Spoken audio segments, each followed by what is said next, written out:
All right, very good morning, everybody. Welcome to today's lesson. Today we're going to be beginning with critical reasoning. Right? Let me just confirm if we're live or not. Give me a moment.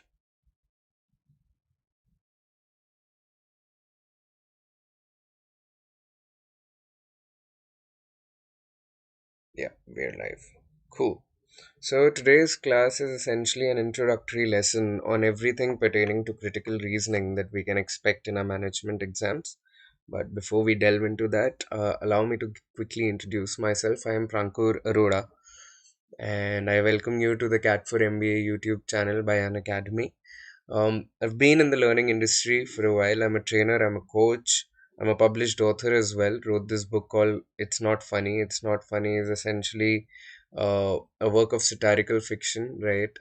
It's basically uh, pertaining to dark existential humor. And if you're fond of comedy, if you're fond of reading, if you're fond of fiction, you must check it out. It even garnered glowing testimonials from the likes of Biswapati Sarkar and Papa CJ, who are satire and comedy legends in our industry. I hold advanced certifications in facilitation from Leadership Management International. It's an American organization, perhaps the world's largest working in the sphere of leadership, based out of Texas, US. And I co founded this startup by the name of Thought Sutra. Thought Sutra is an endeavor to uplift the ecosystem of the creative arts in our country. So, yeah, that's pretty much about me. Welcome aboard this journey of learning. These are, a few subscription models that an academy follows. Now, understand that right now we're conducting this class over YouTube, but when you go to the platform, there's an entire learning management system that has been developed by an academy, which includes features such as, enablement of live interaction between learners and the educator, right? So that happens, right? Where, uh, you can ask questions, spark off a discussion, clear your doubts. Even the question answers, they are conducted in the form of live polls, right? And you were essentially participating in the live polls to compete for a place on the leaderboard. All the PDFs, right? The class notes that you see right now, these class notes are made available to you in the form of a PDF, right? With and without educator annotations. So that choice is up to you, right? The class notes are made available with educator annotations and without educator annotations as well. You see me scribble a lot of stuff on the class notes, right? So those the thing that I write on the class notes, they are my annotations essentially. And right. So if you want to avail all these benefits, right? If you want to avail all these benefits, these are the various subscription models. And if you use my name Prankur, you will get an extra 10% off on any of the subscriptions that you go for. Right. Having said that, let's jump into the lesson for the day, which is critical reasoning 101. These are the basics. Now, the idea essentially is that every argument in your management exams, it can be broken down into three parts, right? There's a premise, there's an assumption, and there's a conclusion, right? Assumption is the bridge between the premise and the conclusion. I'll give you an example. Like, look at the statement: I want to go to the market. I want to go I want to go to the market. My car broke down yesterday. Therefore, I need to go buy a new car.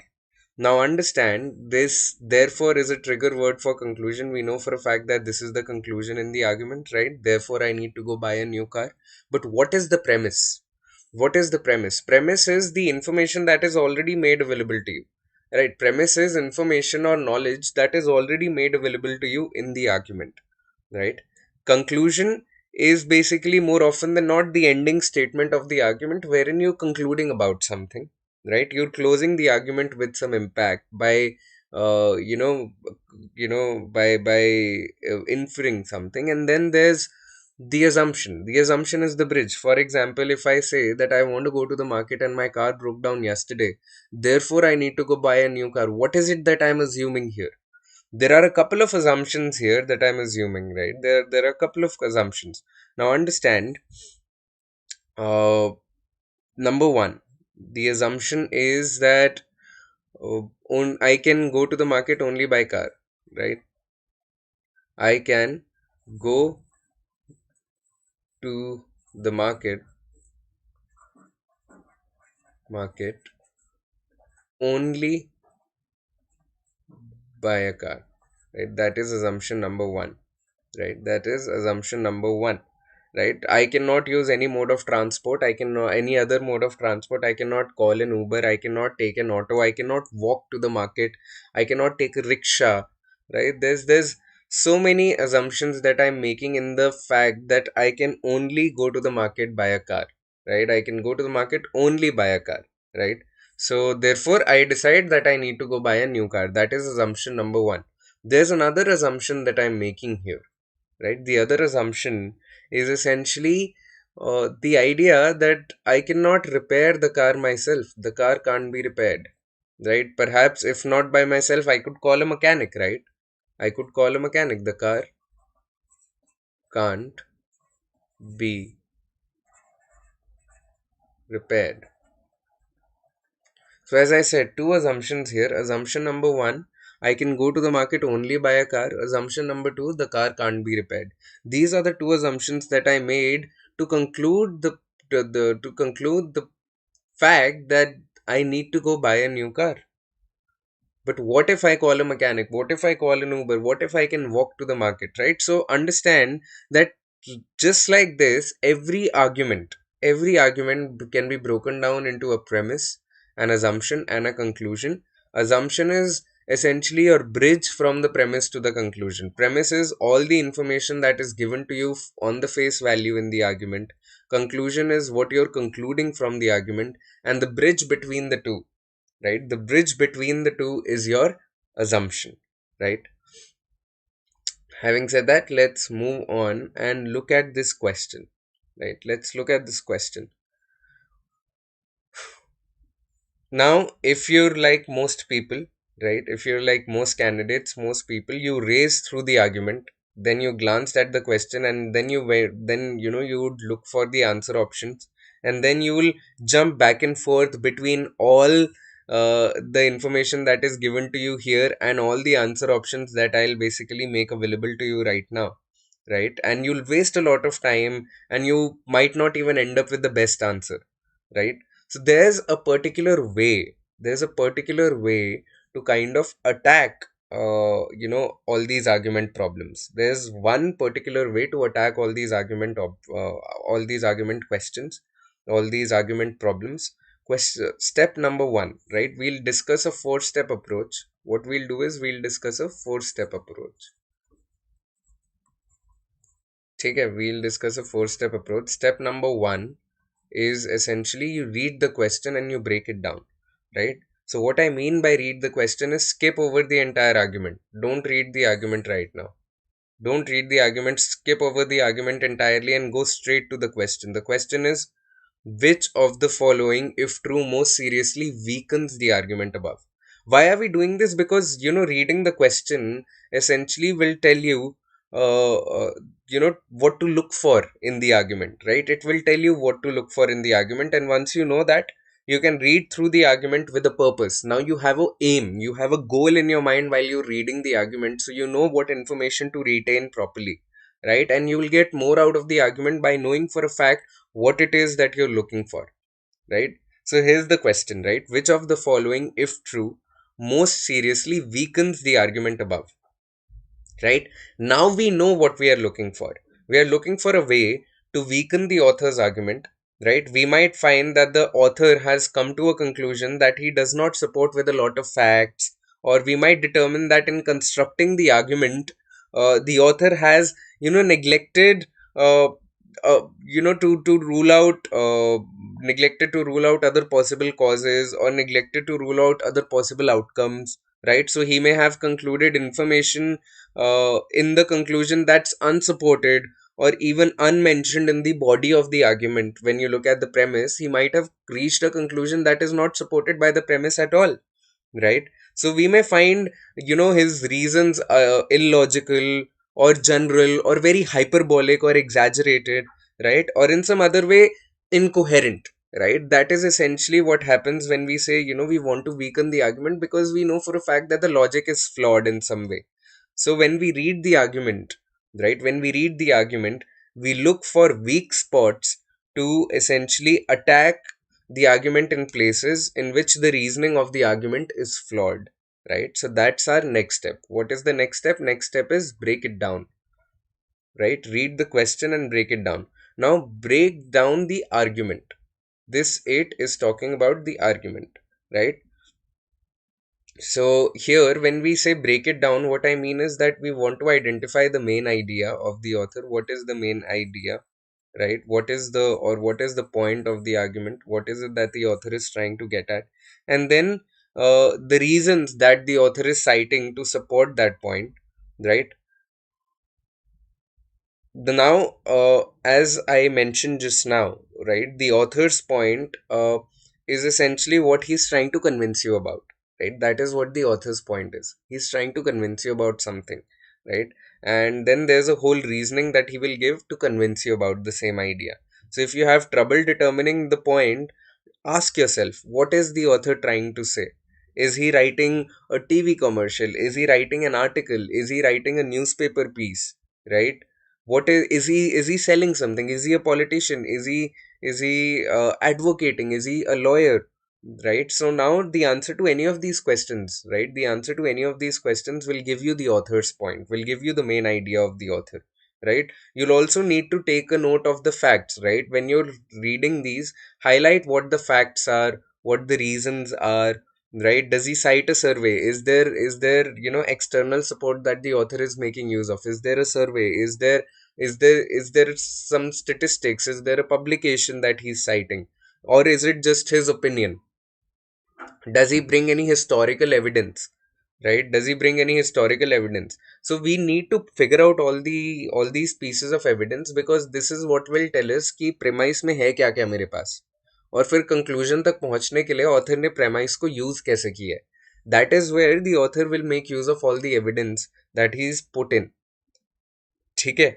Now let's read the argument. Finally, let's read the argument and then we'll dissect it, right?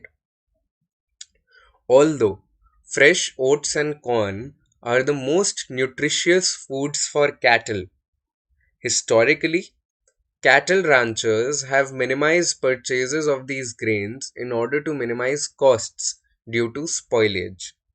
This year, however, fresh oats and corn have become the best selling foods for cattle, a clear sign that cattle ranchers are putting nutrition ahead of concerns about cost due to spoilage.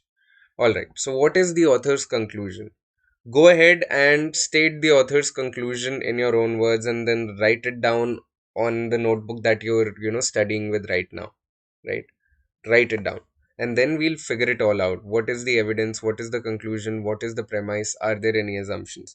Now if you figure it out, you may write something such as, that cattle ranchers are putting nutrition ahead of cost concerns, right? Some of you might have written this. Or let me give you another 30 seconds, 30 to 45 seconds. Read this argument again and figure out the conclusion in your own words. Right? Figure it out. Now, guys, stick with me here. It is very, very important to go through this exercise so that we are able to solve the questions properly. Right? So, spend some time, spend 30 to 45 seconds figuring out what the conclusion is here.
Okay, now let's dissect it further. Now, as I was saying, some of you might have written key cattle ranchers are putting nutrition ahead of cost concerns, or that cattle ranchers they put nutrition ahead of cost, right? However, you stated the conclusion in your own words, it is fine as long as you understood that the author is trying to kind of convince you that cattle ranchers, they care more about nutrition than they care about cost of the feed, right? That this is the conclusion, that a clear sign that cattle ranchers are putting nutrition ahead of concern about cost due to spoilage. So as long as you understood that the author is trying to tell us that or that the author is trying to convince us that cattle ranchers care more about nutrition than they care about cost of feed, you're good with it, right?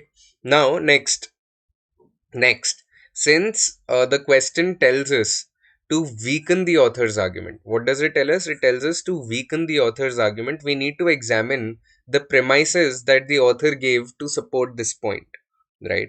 Now ask yourself, why does, right? I'll take it here, right? Because we're discussing premise. Ask yourself, why does the author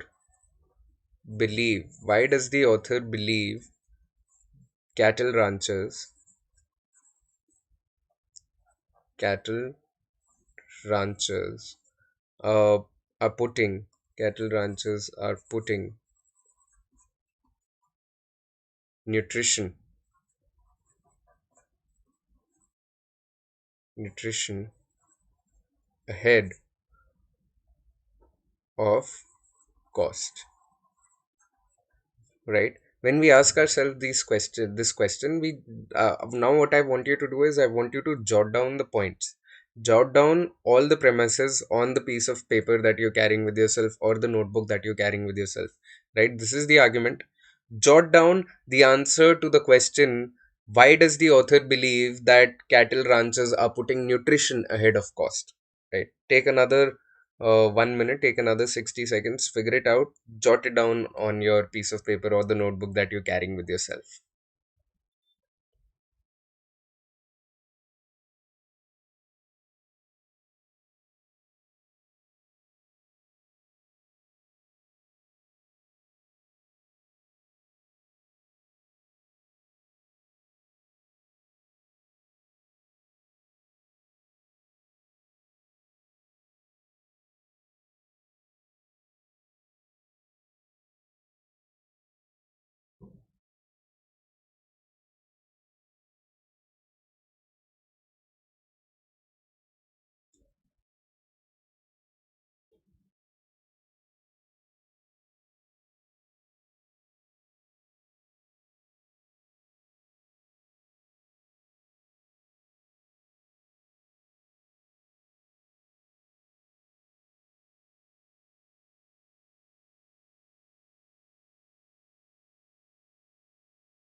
Okay, now, guys, as long as you wrote something down like this, right? This bit, which says that although fresh oats and corn are the most nutritious foods for cattle, historically, cattle ranchers have minimized purchases of these grains in order to minimize costs.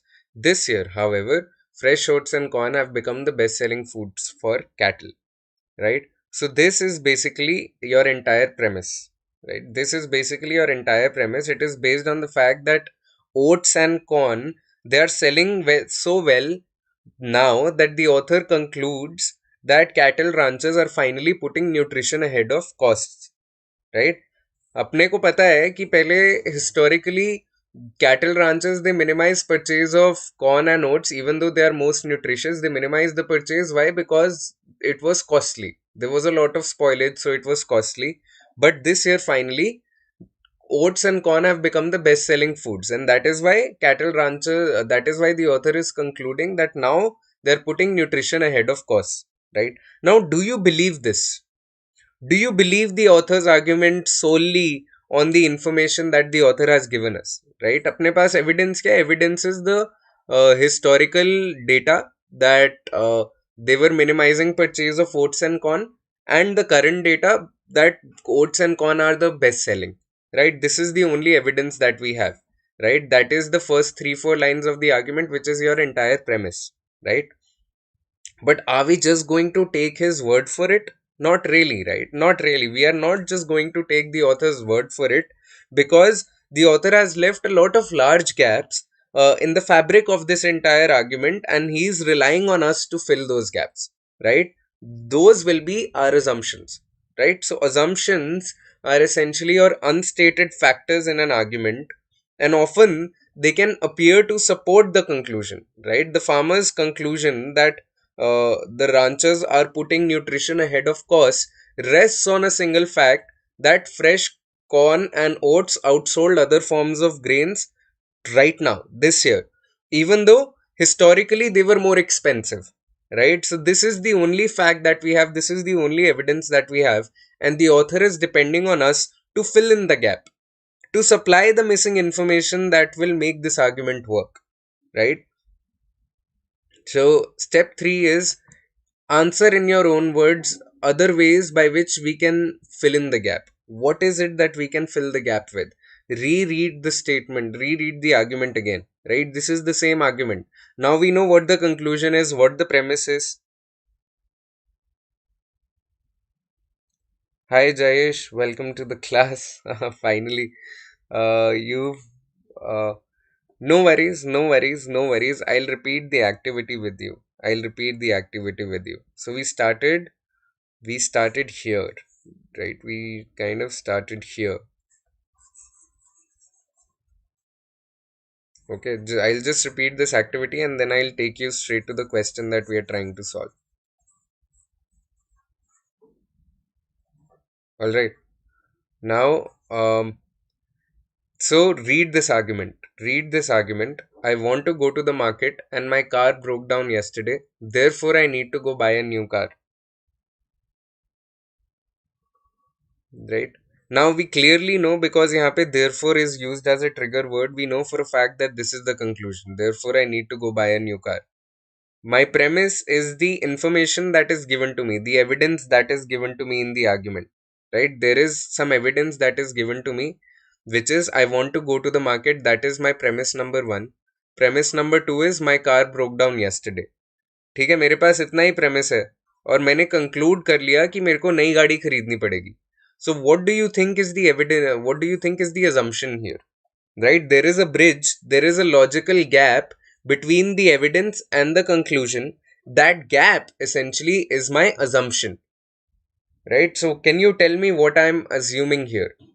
My premise is मेरे को market जाने का है. Premise number 2 is मेरी गाड़ी खराब हो गई. Conclude मैंने कर लिया कि मेरे को नई गाड़ी खरीदनी पड़ेगी. So what is it that I'm assuming here?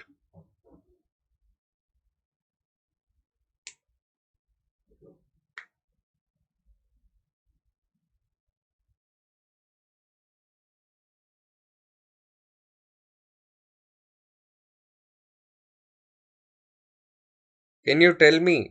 Can you tell me what I'm assuming here? What is the bridge? What is the gap between my premise and my conclusion? That gap is essentially the assumption.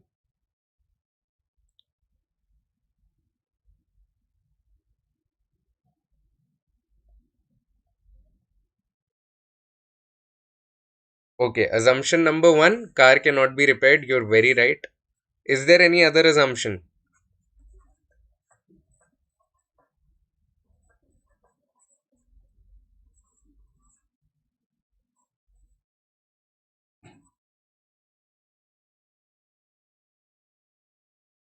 Right? So assumption number 1 is car cannot be repaired. Right?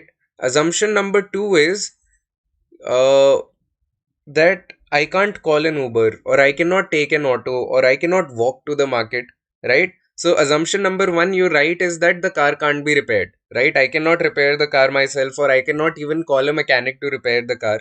Assumption number 2 is that I cannot use any other mode of transport to go to the market. Therefore, I decide कि मेरे को नई गाड़ी खरीदनी पड़ेगी market जाने के लिए. What if I call an Uber? What if I call an auto? What if I call an Ola? What if I book a Rapido bike?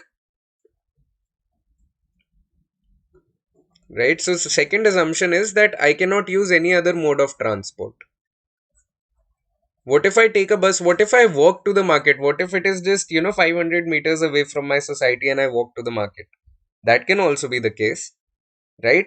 So typically, in any argument that we are given as part of our reasoning questions, it has three parts. There is a premise, there is a conclusion, and the bridge between the premise and the conclusion is the assumption. Premise is all the evidence, all the pieces of information that you are given in the question, in the argument itself. Conclusion is a statement such as this: therefore I need to go buy a new car. And the bridge between the premise and the conclusion is always your assumption, which is the logical gaps that they want us to fill, right? So similarly, read this question: which of the following, now whenever it comes to reasoning questions, we always read the question first and then we read the argument. ठीक है, हमेशा पहले question पढ़ना है और उसके बाद argument पढ़ना है. Which of the following, if true, most seriously weakens the argument above? ठीक है, तो this is a weakening question. Weakening question means that we want to figure out how author has reached a conclusion and if it is illogical, right? Just like this one, there were two logical gaps here. Similarly, here also, when it comes to weakening questions, there are logical gaps that they want us to kind of identify, right? Now, read it. Although fresh oats and corn are the most nutritious foods for cattle, historically, cattle ranchers have minimized purchases of these grains in order to minimize cost due to spoilage, right? This year, however, fresh oats and corn have become the best selling food for cattle, a clear sign that cattle ranchers are putting nutrition ahead of concerns about cost due to spoilage. So, this is basically your conclusion that cattle ranchers are putting nutrition ahead of cost concerns. ठीक है, ये अपना conclusion है. Premise is although से लेके cattle तक. Premise क्या है, मेरे को पता है historically हम लोग oats और corn नहीं खरीद रहे थे. क्यों? क्योंकि it was costly. Because ranchers wanted to minimize cost due to spoilage, they were not buying oats and corn all that much historically. But this year, they've bought a lot of fresh oats and corn. That fresh oats and corn have become the best-selling food for cattle, right? So these are the two premises that I have. मेरे पास historical data है कि वो लोग नहीं खरीद रहे थे, और मेरे पास इस साल का डेटा है कि सबसे ज्यादा बिका ही कॉर्न और ओट है. ठीक है, तो उस बेसिस पे ऑथर ने कंक्लूड कर लिया कि फाइनली हम लोग न्यूट्रिशन को ज्यादा फोकस कर रहे हैं और हम लोग कॉस्ट को ज्यादा फोकस ही नहीं कर रहे हैं. ठीक है, अब इसमें आप मेरे को बताओ कि लॉजिकल गैप्स क्या हैं. What are the assumptions? In your own words, what is it that the author is assuming here?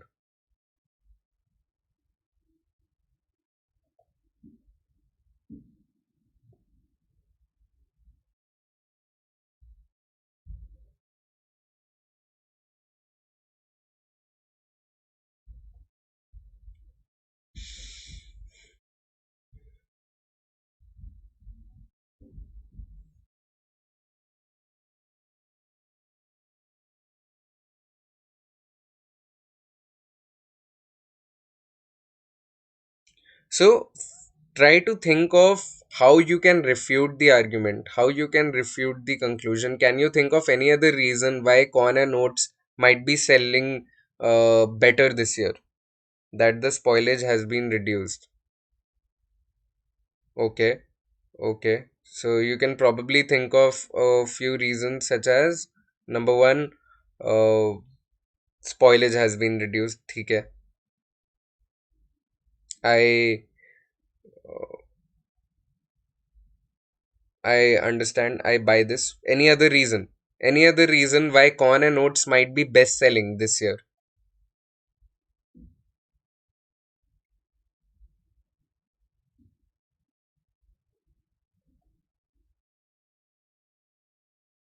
Try to think. Try to think why oats and corn might have become the best selling food.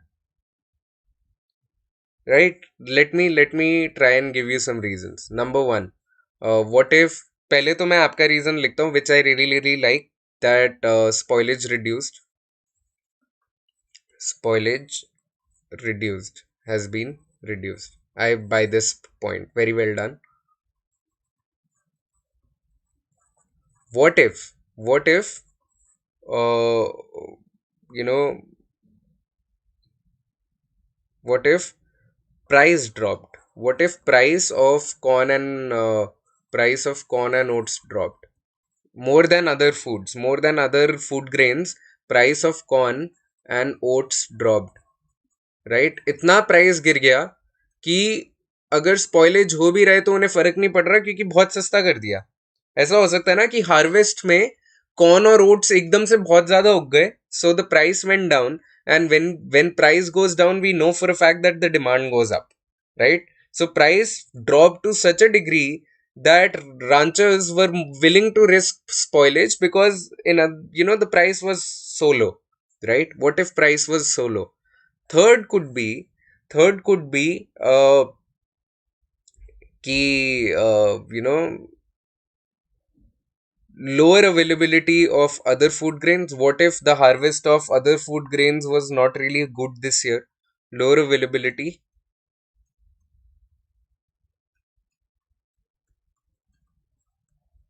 of other grains, right?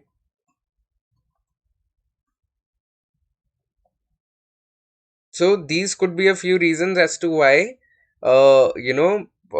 farmers would have bought corn and oats so much this year, right? So now let's apply the process of elimination. POE is process of elimination. Now these are a few points that we've been given. Out of these 5 options, we have to pick the one that most seriously weakens the argument. To improve the quality of the cattle to maximize income. Or another point, Jayesh, what if our cattle gave birth to a lot more offsprings, right? एकदम से हमारी जितनी भी cattle थी सबके बच्चे हो गए, तो अब हमें खाना और ज्यादा चाहिए. That is why we bought fresh oats and corn, right? So, and your point also that they wanted to improve the quality of the cattle, they wanted to give them more nutritious diet so that they're getting a lot out of it, right? Now out of the 5 options we have to select the one that most seriously weakens the argument. ठीक है, अपने को argument पता है, अब अपने को इस आर्ग्यूमेंट को वीकन करना है, right? So we'll read all the 5 choices below, and all you know about the fascinating topic of cattle feed is what you've been told in the question. In the argument वही information है हमारे पास, और हमारे पास और कोई information नहीं है, right? So read the answer choices and ask yourself, does this weaken the argument or not, right? And pick out the one that you think weakens the argument.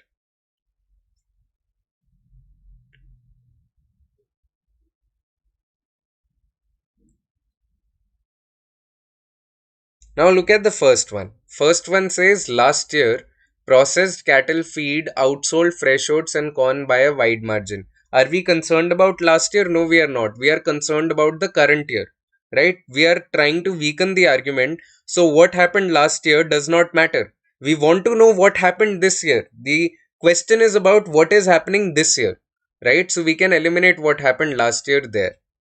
Okay? So this is how we follow the process of elimination. Now let's look at option 2. Option 2 says no cattle ranchers have reported in surveys that they are attempting to purchase more nutritious fodder for their herds. Now this choice actually argues against the conclusion, right?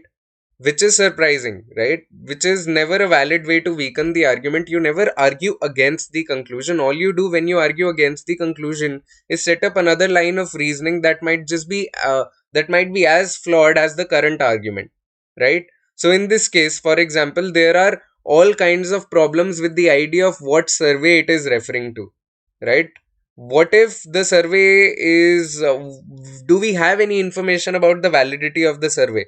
No, we don't, right? We don't have any information of the validity of the survey or what survey they are referring to, right? So that is why this is not a very sound argument. हमको नहीं पता ये कौन से सर्वे की बात कर रहे हैं. We have no information about the survey in our argument. In our question, no survey was essentially mentioned, right? So we are better off attacking the issue of whether or not large corn and oat purchases signal that ranchers value nutrition more or not. We don't know anything about this. No survey was mentioned in the argument, so we eliminate option B. ठीक है? Option C. Cattle ranchers are attempting to counter recent claims about the health risks associated with eating beef by becoming more conscious of the nutritive quality of the meat they are producing. Okay. Again, this answered choice in fact strengthens the position that nutrition is the sole reason, right? ये तो strengthen कर रहा है, ये weaken करने की जगह हमें बोल रहा है कि हाँ, nutrition is the reason why cattle ranchers have increased the purchase of fresh fodder. But it is not weakening the claim, it is strengthening the claim. Our job is to weaken the argument, our job is to not strengthen the argument. हमें कोई और reason चाहिए corn और oats का corn और oats का preference के लिए. Nutrition can not be the only reason, so it strengthens the argument instead of weakening it. Okay, Jayesh, you're saying option D. Let's look at D. Because of crop failures, all types of cattle fodder, including fresh oats and corn, processed cattle feed, and frozen nutritional supplements, were more expensive this year than in previous years. Now, though, see, this answer choice states all types of feed are more expensive, it doesn't tell us that the fresh oats and corn was surpassed in cost by other feeds. Right, it is more likely that oats and corn are still proportionally expect. यार अगर सबका crop failure होगा, right, understand, हमको argument में बताया है कि oats और corn they are more expensive than other food grains, right. We know for a fact that fresh and corns are most nutritional, but they have minimized purchases because they want to minimize cost. That means when you purchase oats and corn, it becomes more expensive than other feed, right? अगर crop failure होगा, अगर crop failure हुआ, मेरा harvest कम हुआ, तो understand कि मेरा supply कम हो गया. और अगर मेरा सप्लाई कम हो रहा है तो मेरा प्राइस बढ़ जाएगा, right? Because of cost failure, price will increase, and if price is going up, then proportionally price of fresh oats and corn will also go up, right? Plus, this does not tell us anything about nutrition, right? So this doesn't help us weaken the argument, because assuming that all crops suffered failures, price will go up and fresh oats and corn will still be more expensive than other feed. So it is not giving me any other reason as to why farmers or ranchers, they will buy a lot of fresh oats and corn, right? So that is why I eliminate option D as well. Now look at option E. Look at option E. Because of agricultural innovations, fresh oats and corn spoil much less quickly than in previous years, while the purchase price of such fodder has remained constant. Now this is more like it, right? Now that corn and oats, they don't spoil quickly, right? So the costs related to spoilage will go down, right? They are not spoiling quickly, so the cost will go down. And because cost will go down and ranchers know that this is more nutritious than other fodder, the cost associated have decreased, and nutrition is better, so ranchers might be buying this more. So this very much weakens the author's argument that nutrition is the only concern, right? The argument's conclusion, understand, was that nutrition is being put ahead of cost, but that is not what is happening, because we know for a fact that cost has gone down. Cost क्यों नीचे गया है? Cost इसलिए नीचे गया है क्योंकि spoilage कम हो गया. Because my spoilage has gone down, my cost has also gone down, right? So E in that matter is the correct answer option, right? And it might not be the one that we were looking for, but it makes the maximum amount of sense, right? So this is how we follow the process of elimination. We look at each and every option and we figure out whether that option is making sense or not. All right. Now let's look at another trick to. अभी तो एक ही बचा है वैसे. Yeah. Now what happens is, when it comes to reasoning, when we are solving reasoning questions, there are a lot of trigger words. What are these? These are trigger words. These trigger words, they help us to anticipate what's coming next, right? So what these trigger words do is they help us anticipate what is coming next. For example, if we have trigger words or additive phrases such as furthermore, in addition to, also to, which this means that these are additional points in the argument. When we are using words such as similarly, likewise, for example, these are trigger words for other examples. When we are using firstly, secondly, thirdly, that means there is a structure to the argument, right? Thus, therefore, in conclusion, these are all conclusions. These are all trigger words for conclusions. And finally, when we have words such as although, though, but, despite, in spite of, however, unless, while, these are all trigger words for the tone shift. What is happening in the argument? The tone is shifting. For example, for example, look at this paragraph, right? Look at this paragraph.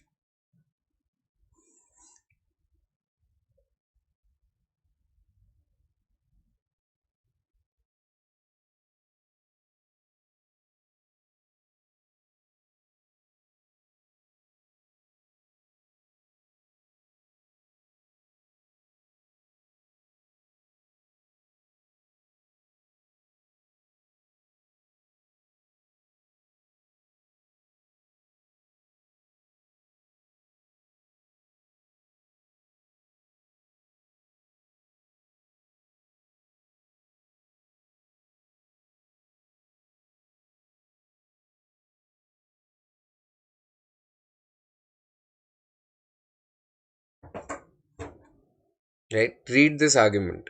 Scientists have posited for centuries that there is intelligent life living somewhere in the universe. In fact, most experts speculate that somewhere in the outer regions of the universe, there are other carbon based life forms that draw oxygen and expel carbon dioxide in order to survive. However, what is however doing? However gives me a tone shift in the argument. However, these musings are utterly without merit. There is now concrete irrefutable proof that outer space is bitterly cold, lifeless void. ठीक है, तो यहाँ तक मेरे को argument में क्या बताया जा रहा था कि साइंटिस्ट बोल रहे हैं कि अर्थ के बाहर यूनिवर्स में there is life, there is a lot of speculation, experts have speculated that somewhere in the outer regions of the universe there are other carbon based life forms, right? And finally when I have however के बाद मेरे को पता चलता है कि these musings are without any merit, they are baseless. Without merit means that they are baseless. There is now concrete irrefutable proof that outer space is a bitterly cold lifeless void, right? So similarly, all these trigger words, although, though, but, despite, in spite of, however, these give us tone shift in the argument, right? So this was an example of the tone shift that I'm talking about. कि आपको first line से लेके fourth line तक ऐसा लगेगा कि हाँ यार, we are talking about life outside the universe, in other parts of the universe, outside earth. But finally, when you read the last two lines, we are concluding that there is no life outside universe, right? So these words trigger the tone shift in our arguments. Okay? Now, we have discussed how to dissect arguments. We know what the trigger words are. So plan of attack is, firstly, read and identify what the question is asking. Is it a weakening question? Is it a strengthening question? Is it an assumption finding question? Right? Is it an inference question? So read and identify the question. पहले argument कभी नहीं पढ़ना है. उसके बाद अपने को argument पढ़ना है. Second is we read and we paraphrase the argument. Right? This is the second job. So first is we identify what the question is asking. Second is we read and paraphrase the argument की premise क्या है, conclusion क्या है, क्या क्या assumption हो सकती हैं, right? Third is we consider the answer choices individually and we get rid of irrelevant stuff, जैसे हमने process of elimination में किया था. And finally we use process of elimination for remaining answer options and we figure out which one suits our plan of attack the best, right? So this is the first question. So read the question first. Which of the following, if true, undermines the argument above? Right? अपने को क्या करना है? Undermine करना है argument को. That means we want to basically, through one of these 5 options, conclude कि author गड़बड़ बात बोल रहा है. What author is saying does not make sense. What author is reaching as a conclusion does not make sense. That is how we will undermine. Undermine means weaken the argument, right? So we've read the question. Now dissect this argument, figure out what is the premise and what is the conclusion, and then we'll attack all the options one by one.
Okay, I hope you're done reading the argument, uh, Jayesh.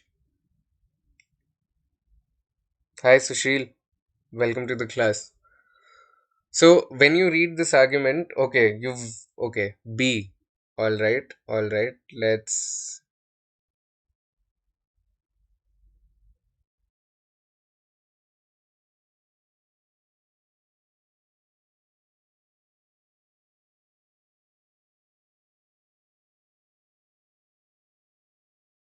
Okay, Sushil also thinks. Okay, all right. Uh, I think you've gotten it right, Jayesh. I think B is the answer. Well done. So I don't need to dissect the argument for you now. Sushil also got this right. Well done. B is the answer. That because uh, most of the gains in the life expectancy in the past 150 years have come from reductions in the number of infants who die in their first year of life. Exactly. So, if this is true, it undermines the argument that in old days people must have been considered old at an age that we now consider the prime of our life. Good job. Let's look at the next question.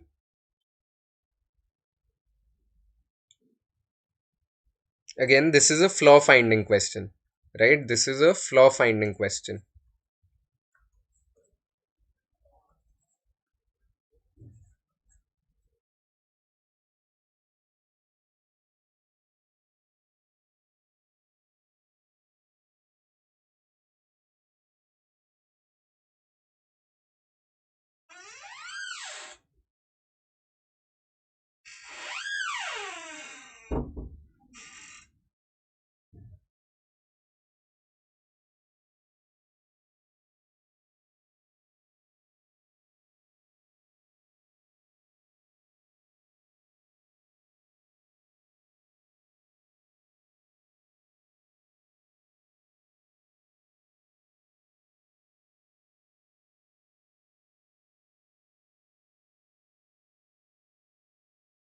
How about this one?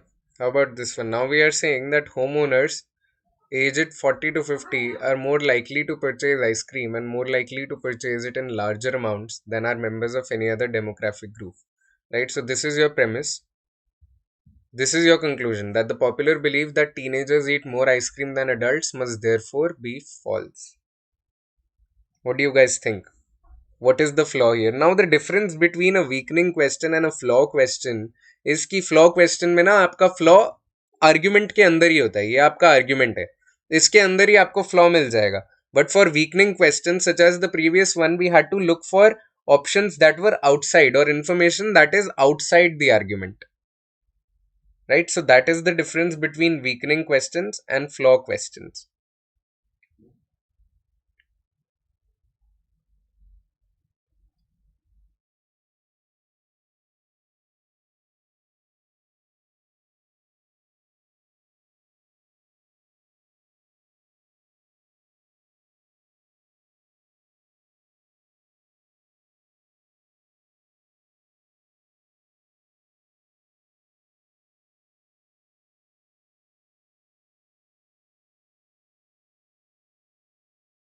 Okay, Jayesh says B again. All right.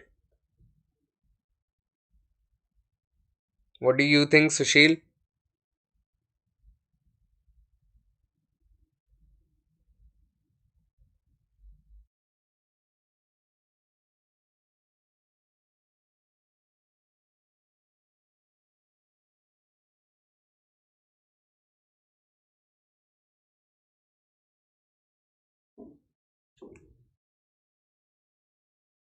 Now understand, guys, when you look at this argument says homeowners 40 से 50 के बीच में they are more likely to purchase ice cream and purchase it in larger amounts than members of any other demographic group, right? So it is telling us that 40 to 50 they purchase ice cream more than any other demographic group, right? The popular belief, conclusion is popular belief that teenagers eat more ice cream. Understand that data, आपको premise, आपको evidence, आपको information purchasing की मिली है और आप conclusion eating की कर रहे हो. Are these two different things or not? So the argument is primarily flawed because it fails to distinguish between purchasing ice cream and consuming or eating of the ice cream. क्या पता purchase यही लोग कर रहे हो but खा teenagers रहे हो, right? What if these guys are purchasing the ice cream more likely they're going to be parents, right? So parents are purchasing ice cream and their kids are eating the ice cream, right? So the argument is flawed because it fails to distinguish between purchasing and consuming. Jayesh, you picked option B, which says does not supply information about homeowners in age groups other than 40 to 50, but that is given, no? That 40 to 50 ka given hai, and then they are saying that they are more likely to purchase it in larger amounts than are members of any other demographic group. So any other demographic group are homeowners which are in other age groups. That is already given to us. Okay? That is why I can eliminate option B. Alright, let's look at the next question now.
What do you make of this one, Jayesh? What do you think is the reason for the discrepancy?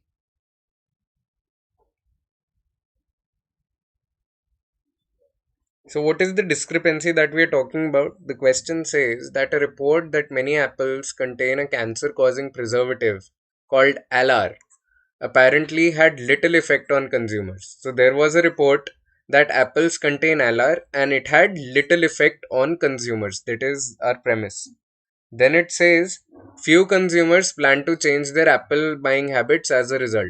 So they are saying very मतलब बहुत ही little impact था तो बहुत कम लोगों ने सोचा कि वो अपनी एप्पल बाइंग हैबिट्स को चेंज करेंगे उनके ऊपर कुछ फर्क नहीं पड़ा nonetheless this is the conclusion nonetheless sales of apples went down again you think B okay what is the discrepancy discrepancy is कि यार ये सोचो ना answer is A why because in March many grocers removed apples from their shelves in order to demonstrate concern about their consumers health तो एक बात बताओ हमें पता है कंज्यूमर्स के ऊपर फर्क नहीं पड़ा बट अगर ग्रोसर्स ने ही एप्पल हटा दिया अगर आपको एप्पल शॉप में मिलेंगे ही नहीं तो आप एप्पल खरीदोगे कैसे right so sales went down because grocers removed apples so that consumers could not buy apples consumers के ऊपर इम्पैक्ट बहुत कम था बट अगर ग्रोसर्स ने शॉप से एप्पल हटा दिया तो कंज्यूमर एप्पल खरीदेंगे कैसे that is why sales of apple went down are you getting my point B says because of a growing number of food safety warnings, consumers were indifferent to such warnings. वो तो हमें पता ही है ना. That is given in the argument that it had little impact. But if it had little impact, why did sales go down? Right? If consumers were indifferent, why did sales go down? अपने को तो justify करना है ना sales नीचे जाने का reason. But if they were indifferent to such warnings, why did the sales go down? Sales went down because grocers removed apples. That is why sales went down.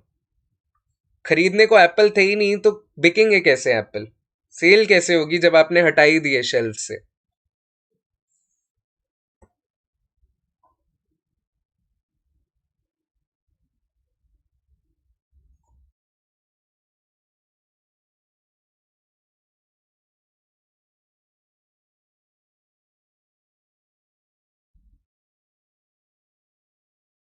ठीक है look at this question now this is so tough man धीरे धीरे practice करोगे तो mind attune हो जाएगा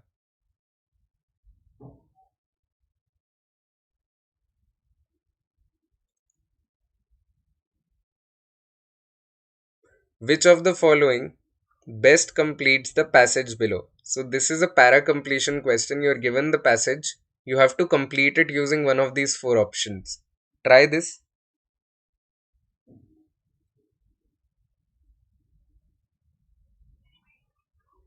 You got the first one right, didn't you? You got the first one right, I think. The very first question, you got it right. जो life expectancy वाला था.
इपमैट में भी आते हैं critical reasoning questions, cause effect, strengthening weakening.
So the answer to this one, Jayesh, is option B and not option A.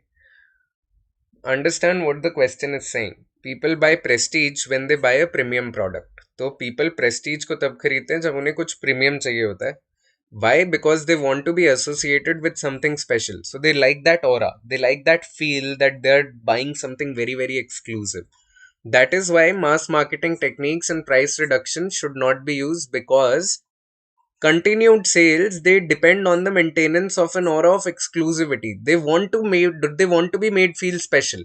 That is why mass marketing should not be used, because they want to maintain that aura of something premium, of something special, of something very, very exclusive, right?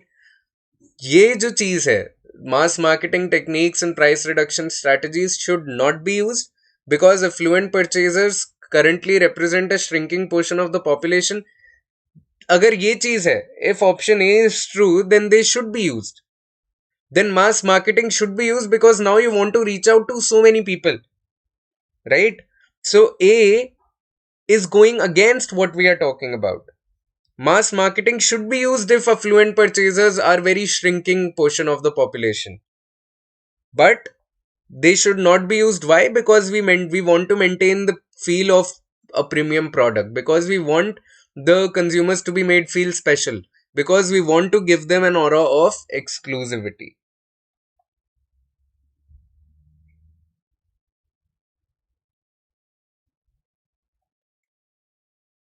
Okay.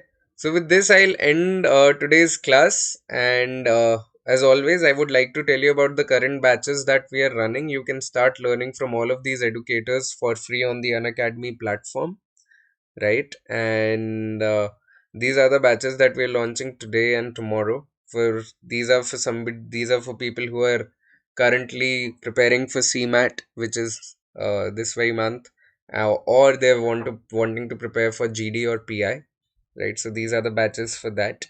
And finally, we run the Unacademy Champions League every alternate Saturday, or alternate Sunday. So be tuned for the next one. The last one we had yesterday at 5 p.m. Now we'll come back with another one, and I'll inform you about that as well. And having said that, I will take another session tomorrow morning at 10 o'clock. So I urge you to tune in, well in time tomorrow for the class. And I'll see you then. Till then, stay safe, take care, and stay strong.